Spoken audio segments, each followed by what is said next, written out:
నమస్తే, welcome to Suman TV. నేను మీ యామ్ని. మనకి శ్రావణ మంగళవారాలు అనేది చాలా ప్రత్యేకత అంటారు. అసలు ఎందుకు, అదే విధంగా అమ్మవారిని ఏ విధంగా ఆరాధిస్తే మంచిది, ఈ విషయాలు మనకి తెలియచేయడానికి ప్రస్తుతం మనతో ఉన్నారు ప్రముఖ ఆధ్యాత్మికవేత్త, ప్రముఖ జ్యోతిష వాస్తు పండితులు సుభాష్ శర్మ గారు ఉన్నారు. గురుగారితో మాట్లాడి ఆ విషయాల గురించి తెలుసుకుందాం. నమస్కారం గురుగారు. శ్రీమాత్రే నమః. గురుగారు, ఇప్పుడు శ్రావణ మాసంలో వచ్చే మంగళవారాలకి చాలా ప్రత్యేకంగా చూస్తారు ఆడవాళ్ళు. అసలు ఎందుకండి? ప్రేక్షకులందరికీ శ్రీమాత్రే నమః, శ్రీ గురుభ్యో నమః. సర్వమంగళ మాంగళ్యే శివే సర్వార్థ సార్థకే శరణ్యే త్రయంబకే గౌరీ నారాయణి నమోస్తుతే. నమో దేవ్యై మహాదేవ్యై శివాయై సతతం నమః. నమ ప్రకృత్యై భద్రాయై నిహతాం ప్రణతాస్మిత. శ్రావణ మాసము మంగళవారానికి చాలా ప్రత్యేకత ఉంది. శ్రావణ మాసం మంగళవారం వచ్చింది అంటే మంగళ గౌరీ వ్రతాన్ని ఎక్కువగా ఆరాధన చేస్తూ ఉంటారు. ఈ మంగళ గౌరీ వ్రతము అనేటటువంటిది సౌభాగ్యాన్ని సూచించేటటువంటి విధంగా, సౌభాగ్యాన్ని ప్రసాదించే విధంగా తెలియజేసినటువంటిదే ఈ యొక్క మంగళ గౌరీ వ్రతం మంగళవారం రోజున చేస్తాము. అయితే ప్రతి మనిషి జాతకంలో మాంగళ్య దోషం అనే, స్త్రీలో మాంగళ్య దోషం అనేటటువంటిది ఉంటుంది. పురుషులలో కుజదోషం ఉన్నట్టుగా ప్రతి ఒక్క స్త్రీలో మాంగళ్యక దోషం అనేటటువంటిది ఉంటుంది. దాని మంగళ దోషం పుట్టిన ప్రతి ఒక్క స్త్రీకి మంగళ దోషం ఉంటుంది. బికాజ్ ఎందుకు అని అంటే గనక శ్రావణ కొత్తగా వివాహమైనటువంటి జంట మంగళ గౌరీ వ్రతాన్ని చేసుకోమని మన సనాతన ధర్మం తెలియజేసింది. బికాజ్ ఎందుకు తెలియజేసింది? ఏదో మనకు డబ్బులు ఎక్కువయ్యో లేదంటే పూజలు చేసుకోవాలని నమ్మకంతోనే కాదు. ప్రతి ఒక్క స్త్రీలో మాంగళ్యక దోషం అనేటటువంటి తప్పకుండా ఉంటుంది. 100 to 100% కొంతమందిలో ఉంటే 100లో 30% లేదా 50% ప్రతి ఒక్క స్త్రీలో మాంగళ్యక దోషం ఉంటుంది. కనుక ఈ మంగళ గౌరీ వ్రతం అనేటటువంటిది చేసుకోవడం ద్వారా ఆ దోషాన్ని తొలగించుకోవడానికి ఏదైనా పరిష్కార మార్గం ఉంది ఒక స్త్రీకి అంటే గనక ఇది మాంగళ్యక దోషము అని. అంటే ఈ మంగళ గౌరీ వ్రతం అనేటటువంటి చేసుకోవడం ద్వారా మాంగళ్యక దోషం పోతుంది అనేటటువంటి విధానంతో ఈ మంగళ గౌరీ వ్రతాన్ని తప్పకుండా ఆచరించాలి అని మనకు సనాతన ధర్మం తెలియజేసింది. బికాజ్ ఎందుకు అంటే గనక పురుషుడి యొక్క ఆయుక్కారం అనేటటువంటి బలం ఎవరి చేతిలో ఉంటుందో ఒక స్త్రీ చేతిలోనే ఉంటుంది.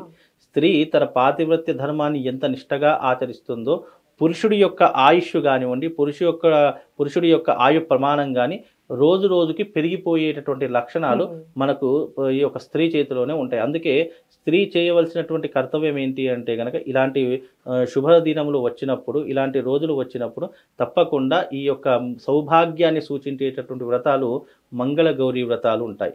ఈ మంగళ గౌరీ వ్రతం అనేటటువంటి చేసుకోవడం ద్వారా తప్పకుండా భర్తకు ఆయుష్ పెరుగుతుంది అనేటటువంటిది ఒకటి. అలాగే ఈ వ్రత విధానం కూడా చాలా ప్రత్యేకంగా ఉంటుంది.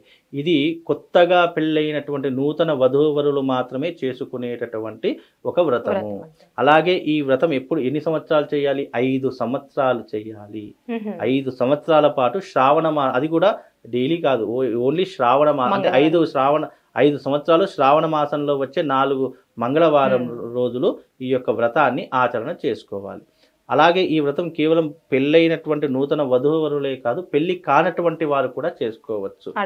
ఆడపిల్లలు ఎవరైనా ఈ వ్రతం, ఎందుకంటే మంచి భర్త రావడానికి, సుమంగళిగా ఉండడానికి, అలాగే మంచి అంటే జాతకంలో ఏదైనా కుజదోషం ఉన్న ఇలాంటి మంగళ గౌరీ వ్రతాలు చేసుకోవడం ద్వారా తొందరగా వివాహం కావడానికి అదొక మార్గదర్శకంగా, అదొక పుణ్య ఫలితంగా మనకు ఉపయోగపడుతుంది. అందుకే ఇది వివాహమైనటువంటి వారు చేసుకోవచ్చు, వివాహం కానటువంటి వారు కూడా చేసుకోవచ్చు. ఎవరైనా ఈ వ్రతాన్ని శ్రావణ మాసం వచ్చిందంటే చేసుకోవచ్చు. ఇక రెండో విషయం ఏంటి అంటే కనుక ఈ వ్రతం చేసేటటువంటి వారు తప్పకుండా సువాసినులను ఇంటికి పిలవాలి. అంటే ముత్తైదులను ఇంటికి పిలవాలి. ఇంటికి పిలిచి చక్కగా వాళ్ళను అమ్మవారి యొక్క స్వరూపంగా భావన చేసుకోవాలి. చక్కగా వాళ్ళ కాళ్ళకు పసుపు పెట్టాలి.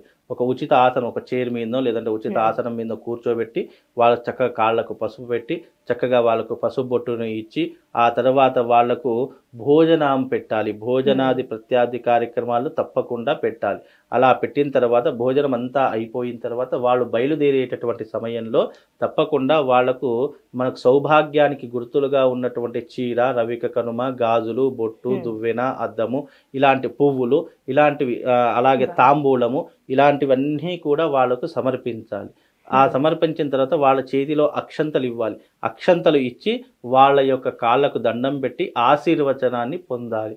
అలా పొందితే గనక స్త్రీలో ఉన్నటువంటి మాంగళ్య దోషం అంతా పోయి భర్త పూర్ణాయుష్కుడిగా మారి వాళ్లకు సౌభాగ్యం అనేటటువంటిది కలకాలం ఉంటుంది. బికాజ్ ఇది ఎందుకు అని అంటే కనుక ఈ వ్రతము మనకు ఈ యొక్క కృతయుగంలో అంటే దేవతలు సంచరిస్తున్నటువంటి సమయంలో క్షీరసాగర మదనం జరిగింది. దేవతలు రాక్షసులందరూ కూడా ఈ యొక్క పర్వతాన్ని తీసుకొని వెళ్ళి సముద్ర మదనం చేస్తున్నటువంటి సమయంలో అందులో మొట్టమొదట వెళ్ళినటువంటిది ఏంటి? విషం వెళ్ళింది, ఆలాహలము. ఆ విషము వెళ్ళినటువంటి కారణము చేత ఆ విషం బయటకు వచ్చింది కాబట్టి అది తీసుకుంటేనే అమృత భాండాగారం బయటకు వస్తుంది. అది తీసుకోవడానికి ముక్కోటి దేవతలు ఎవ్వరు ముందుకు రాలేరు. ఎవరు వచ్చారు ఆ యొక్క విషం తీసుకోవడానికి? శివుడు వచ్చాడు. శివుడు వచ్చేటటువంటి సమయంలో మరి శివపార్వతులు కైలాసంలో కూర్చొని ఉండగా మరి ఆ విషం తీసుకునేటటువంటి శక్తి సామర్థ్యం ఎవరికి ఉందయ్యా అంటే కేవలం శివుడికి మాత్రమే ఉందని అందరూ దేవతలు విశ్వసించారు. మరి ఆ విషం ఎవరు తీసుకున్నా చనిపోతారు. మరి శివుడు ఎందుకు చనిపోలేదు? దానికి కారణం ఏంటి అంటే గనక తన భార్య అయినటువంటి మంగళ గౌరీదేవి. మంగళ గౌరీదేవి అంటే ఎవరు కాదు, సాక్షాత్తు పార్వతీదేవి యొక్క రూపం. శ్రావణ మాసంలో లక్ష్మీదేవిని పూజ చేస్తే అదే విధంగా అమ్మవారికి సమర్పిస్తారు. అలాగే ఈ శివుడు ఆ ఆలాహలాన్ని తీసుకునేటప్పుడు ఒక్కసారి తిరిగి పార్వతి వైపు ఇలా తిరిగి చూశాడట. మరి నేను ఆ విషయం తీసుకోవడానికి వెళుతున్నాను, మరి నాకు ఏదైనా జరిగితే ఎలా అని చెప్పేసి ప్రశ్న వేస్తే అప్పుడు పార్వతీదేవి అన్నదట, ఏమని? స్వామి, నా మెడలో ఈ మంగళసూత్రం ఉన్నంత వరకు, నా మెడలో మీరు కట్టినటువంటి ఈ మంగళసూత్రం ఉన్నంత వరకు మీకు సృష్టిలో ఎలాంటి అపకారం జరగదు, ఎలాంటి విషం తీసుకున్నా మీకు ఏమీ కాదు అనేటటువంటి నామంతో చెప్పి ఆ మాటలు చెప్పగానే శివుడు ఆ యొక్క ఆలాహలాన్ని తీసుకొని ఇటు కడుపులోకి వెళ్లకుండా ఇటు బయటకు రాకుండా తన గరళ కంఠంలో దాచుకుని అప్పుడే అతనికి గరళకంఠుడు అనేటటువంటి పేరు వచ్చింది. అందుకే ఆ విషయం ఇక్కడ దాచుకుంటే అందుకే ఆయన ఇక్కడ నీలి రంగులో ఉంటుంది. బికాజ్ అలా అంటే పార్వతీదేవి అన్న మాట ఏంటి? భర్త కట్టినటువంటి మంగళసూత్రం కూడా అంత పవిత్రమైనటువంటిది. ఆ భర్త కట్టినటువంటి మంగళసూత్రం మెడలో ఉన్నంత కాలము భర్తకు ఎలాంటి కీడు జరగదు. అందుకే మంగళ గౌరీ వ్రతం చేసుకునేటటువంటి వాళ్ళు తప్పకుండా పసుపు బొట్టిస్తున్నారు. ఏదైనా ఈ వ్రతాలు నోములు జరుగుతున్నప్పుడు వాళ్ళు పసుపు బొట్టిస్తారు. ఏదో నెత్తికి పెట్టుకోమని కాదు, అది మంగళసూత్రానికి పెట్టుకోవాలి. అలా పెట్టుకోవడం ద్వారా ఆయుష్ అనేటటువంటి రెట్టింపు అవుతుంది. ఈ మధ్య కాలంలో చాలా మంది మంగళసూత్రం వేసుకోవడం మర్చిపోతున్నారా లేదా కావాలని తీసేస్తున్నారా తెలియదు, కానీ అది చాలా అశుభం అండి. అలా ఎప్పుడు చేయకండి. మీరు తప్పకుండా మంగళసూత్రం ధరించండి. మీ మెడలో నల్లపూసలు మంగళసూత్రం ఉంటేనే మీ కాపురము, మీ దాంపత్యము సుఖంగా ఉంటుంది. మనం సౌభాగ్యానికి గుర్తుగా ఉన్నటువంటి ఏ వస్తువు తీసేసినా, ఏ వస్తువు వాడకపోయినా ఆ ఇంట్లో మంచిది కాదని కదా, ఆ ఇంట్లో దరిద్రము, ఆ ఇంట్లో భార్యాభర్తలకు ఒక క్షణం కూడా పడదు. కనుక సౌభాగ్యానికి గుర్తుగా ఉన్నటువంటి ఈ సౌభాగ్యం చిన్న చిన్న గుర్తులే. ఏంటి? మంగళసూత్రము, కాళ్ళకు మెట్టెలు, నుదుటికి కుంకుమ, చక్కగా తలలో పువ్వులు, చేతికి కాదు. ఇవి అంటే ప్రతి ఒక్క స్త్రీ ఆచరించవలసిన. అవి కూడా వేసుకోకపోతే ఆ యొక్క స్త్రీ రాక్షసితో సమానం. రాక్షసులు ఇలాంటివి మనం వేయకుండా చేస్తాం, పట్టించుకోరు. కనుక అలా పట్టించుకోకపోతే ఆ స్త్రీ రాక్షస జాతికి సంబంధించినట్టు అర్థం. కనుక కనీసం ఇలాంటివైనా చేస్తే మన సనాతన ధర్మం నిలబెట్టిన వాళ్ళమవుతాం. అవి వేసుకోవడం ద్వారా మన మనిషికి శుభం. అందుకే మంగళ గౌరీ వ్రతం అనేటటువంటిది చేసుకోవడం ద్వారా భర్తకు ఆయుష్ పెరుగుతుంది. ఈ శ్రావణ మాసంలో 4 మంగళవారాలు చేసుకుంటే మనకు శుభం, లాభం జరుగుతుంది. ఒకసారి మొదలు పెట్టామా 5 సంవత్సరాల వరకు కొత్తగా పెళ్ళైనటువంటి వారు తప్పకుండా 5 సంవత్సరాల పాటు వరకు పెళ్లి కాని వాళ్ళు కూడా ఆడపిల్లలు అన్నారు కదా, వాళ్ళు కూడా 5 సంవత్సరాలు అంటే కుదిరే వరకు అంటారా? కుదిరే వరకు చేసుకోవచ్చు. కుదిరిన తర్వాత ఎలాగా మళ్ళీ చేసుకుంటారు. అంటే కుదిరేంత వరకు చేసుకోవడం ఒక పద్ధతి, కుదిరిన తర్వాత మళ్ళీ ఫ్రెష్ గా ప్రారంభించడం ఒక పద్ధతి. కనుక అది కుదిరేంత వరకు వేసుకోవాలి. కుదిరిన తర్వాత మళ్ళీ 5 సంవత్సరాల వరకు భర్తతో కలిసి చేసుకోవాలి.